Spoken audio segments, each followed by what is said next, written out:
இந்த 2026 எச்சரிக்கையாக இருக்கக்கூடிய ராசிகள் என்ன? இந்த எச்சரிக்கை அப்படிங்கிறது இது பயமுறுத்துவதற்கான நோக்கம் கிடையாது.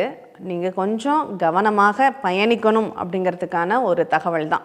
ஏன்னா இந்த நேரங்களில் நம்ம கவனமாக இருக்கணும் அப்படின்னா கடன் அதிகமாக வாங்கக்கூடாது, நம்ம விரலுக்கேற்ற வீக்கமாக இருக்கணும், செலவுகள் அதிகமாக செய்யக்கூடாது, கௌரவத்தை பார்த்து கௌரவத்திற்காக கடன் வாங்கி செலவு பண்ணுறது, இது எல்லாமே நம்ம கம்மி பண்ணிக்கணும். ஏன்னா இன்றைக்கி ஒரு இடத்துல கௌரவத்தை காப்பாற்றணும்னு நினச்சோம்னா இன்னொரு இடத்துல கௌரவம் போயிடும் அப்படிங்கிறத கொஞ்சம் மனசில் வச்சுக்கணும்.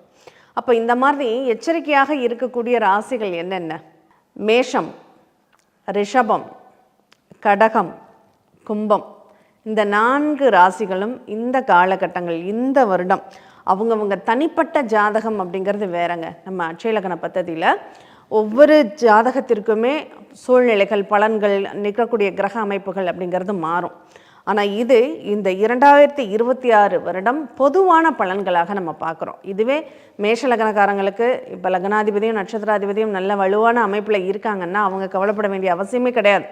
ஆகா இவங்க சொல்லிட்டாங்களே இந்த வருஷம் நமக்கு இப்படி ஆகிடுமோ அப்படின்லாம் நினைக்காதீங்க. உங்கள் ஜாதகத்தினுடைய அவங்கவுங்க ஜாதகம் தான் இங்கே 100% பேசக்கூடியது. உங்கள் தனிப்பட்ட ஜாதகம் நல்லா இருக்கும் பட்சத்தில் இந்த பலன் அப்படிங்கிறது உங்களுக்கு பொருந்தாது. ஆனால் பொதுவாக ஜென்ரலாக நம்ம கேட்குறாங்க அப்படின்னா அதற்கான பலன் நம்ம 2026 கவனமாக பயணிக்கணும். 2026 நம்ம யோசிக்கக்கூடியது, நம்ம செய்யக்கூடிய செயல்கள், நமக்கு புகழ் கிடைக்கணும், பேர் கிடைக்கணும், அப்படிங்கிறதுக்காக வருமானம் வேணும், இடம் வீடு சொத்து சம்பந்தமான நிகழ்வுகள் நமக்கு வேணும், ஒரு பெரிய லாபம் நமக்கு வேணும் அப்படிங்கிறதுக்கு நோக்கத்திற்காக மேசராசிக்காரங்க முயற்சி பண்ணவே கூடாதுங்க. நீங்கள் இந்த காரணங்களுக்கெல்லாம் முயற்சி பண்ணிங்கன்னா கண்டிப்பாக நீங்கள் தோற்று போயிடுவீங்க. வாழ்க்கையில் நிறைய கஷ்டங்களையும் நிறைய கடனையும் சந்திப்பீங்க. வாழ்க்கையை வெறுத்து போன மாதிரி ஆகிடும். அதனால் 2026 கவனமாக இருங்க.